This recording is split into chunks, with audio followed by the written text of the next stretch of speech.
సింహాచలం గిరి ప్రదక్షిణ రోజు విఫలమైన ట్రాఫిక్ పోలీసులు ప్రధాని పర్యటన రోజు ఎంతవరకు సక్సెస్ అవుతారు అని సర్వత్రా ఉత్కంఠ నెలకొంది. విజయనగరం జిల్లా భోగాపురం ఎయిర్పోర్ట్ ప్రారంభోత్సవం నేపథ్యంలో అధిక సంఖ్యలో బస్సుల ద్వారా ప్రజలను తరలిస్తున్నారు. డీజీపీ బందోబస్తు ఏర్పాట్లు పరిశీలించేందుకు రావడంతో పోలీసులకు టెన్షన్ పట్టుకుంది.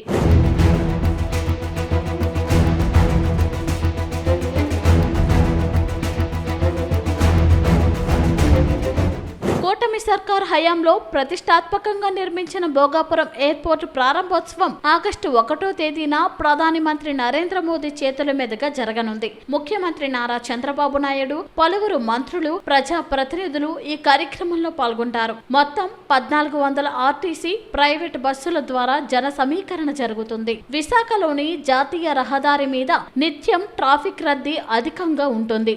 గిరి ప్రదక్షిణ సందర్భంగా ఒకే సమయంలో వేల సంఖ్యలో భక్తులు రావడంతో ట్రాఫిక్ పోలీసులు చేతులెత్తేయడంతో వాహన చోదకుల్లో సహనం నశించి పోలీసులతో వాగ్వాదానికి దిగడం తెలిసిందే.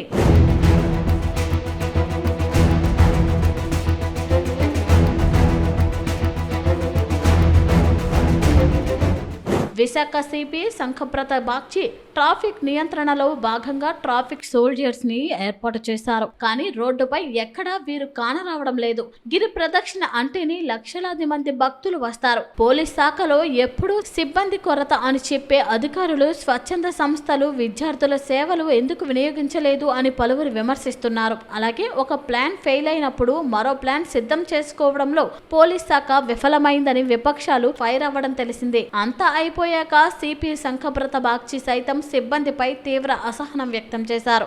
కంప్లీట్ ఆల్ ఆర్గనైజ్డ్ ఇన్స్టిట్యూట్స్ ఏమైనా ఇంజనీరింగ్ కాలేజ్ ఎన్నో ఉన్నాయండి. అక్కడ ఒక ఇంచుమించు 50 ఎడ్యుకేషన్ ఇన్స్టిట్యూట్స్ ఇంజనీరింగ్ కాలేజ్ ఉన్నాయి.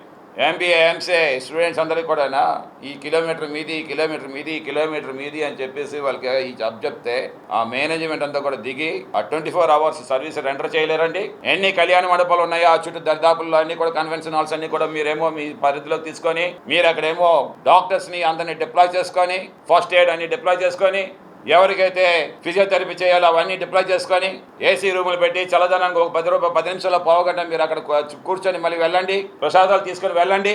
ఇది పాసిబిలిటీ కాదండి. ఒక రోజు మీరేమో కంప్లీట్ డైవర్షన్ చేయలేరండి. ట్రాఫిక్ అంతా కంప్లీట్ మీరు ఎండాడి దగ్గర నుండి అన్ని ఏరియాస్ కూడా ఏమో బీచ్ రోడ్లో పంపించి, ఎందుకంటే ఇటువైపు రావాలి వెహికల్స్. సింపుల్ థింగ్ అమ్మ క్వశ్చన్, ఎందుకు వెహికల్స్ ఇటువైపు రావాలి? ఎందుకు ఈ వెహికల్స్ ఇటువైపు నుంచి అటువైపు వెళ్ళాలి? వీళ్ళు పెందుతు మీదకి ఎక్కిపోతారు, మీరేమో అటువైపు బీచ్ రోడ్ ఎక్కిపోతారు.